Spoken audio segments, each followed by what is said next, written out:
नहा कर आई तभी चौधरी साहब ने बताया कि हमें किसी की शादी में जाना है। तो फिर मैंने जल्दी से अपने और गुड़िया के कपड़े निकाले।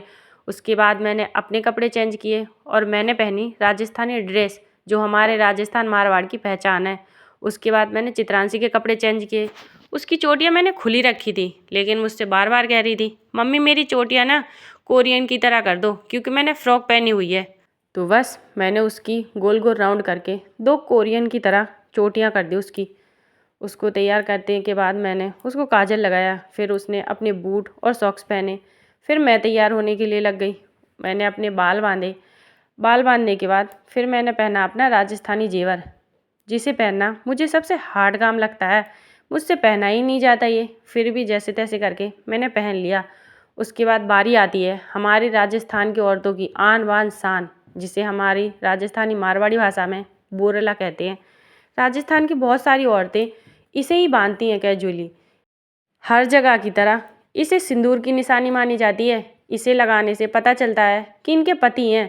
तो इसीलिए मैंने बोरला बांधा। ये बांधना ना मुझे बहुत हार्ड काम लगता है, क्योंकि एक तो मैं यहाँ की हूँ नहीं, मेरी यहाँ पर शादी हुई है। फिर मैं धीरे धीरे यहाँ के कपड़े, यहाँ के जेवर, यहाँ के रिवाज सब कुछ सीख रही हूँ। पर फिर भी मुझे इसको बांधना बहुत हार्ड काम लगता है। फिर भी जैसे तैसे मैंने इसे बांध ही लिया। बांधने के बाद मैंने चेक किया, सब कुछ बिल्कुल सही था। इसे बांधने के बाद ना मैं एक प्रिंसेस की तरह लगती हूँ खुद के लिए। फिर मैं रेडी हुई। ये था मेरा फाइनल लुक। मैंने ओढ़नी भी ली। ओढ़नी लेने के बाद मैंने अपना घूंघट किया, क्योंकि घर के बाहर हम घूंघट के बिना नहीं जा सकते। उसके बाद मैंने अपनी जूतियाँ पहनी। तो ये मेरा फाइनल लुक था। मुझे तो बहुत अच्छा लगता है राजस्थानी लुक। अब मैं यहाँ आ गई हूँ ना, तो मुझे यहाँ के ये कपड़े, ये लुक बहुत अच्छा लगता है। उसके बाद ना चौधरी सर नहा रहे थे, तब तक मैंने मेहंदी लगा ली।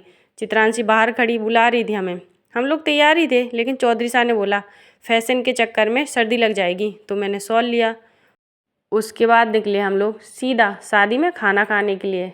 हम लोग रास्ते में जा रहे थे और चौधरी साहब और चित्रांशी पता नहीं किस बात पे लेकर डिस्कशन कर रहे थे दोनों, पर मुझे तो समझ में नहीं आया चौधरी साहब और चित्रांशी की बातें। मैं तो बैठी हुई थी अपनी शांति से।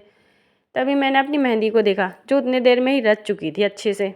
उसके बाद हम लोग वहाँ पर पहुँचे जहाँ पर शादी थी।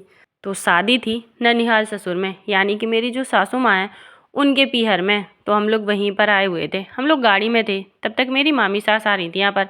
ये थी मेरी मामी सास, जिन्होंने हम लोगों को खाना खिलाया। हम लोग साथ में बैठ के सब लोगों ने खाना खाया, थोड़ी बहुत बातें की, कुछ रिचुअल्स थे वो भी किए हम लोगों ने, पर वो ऑन कैमरा में शूट नहीं कर पाई।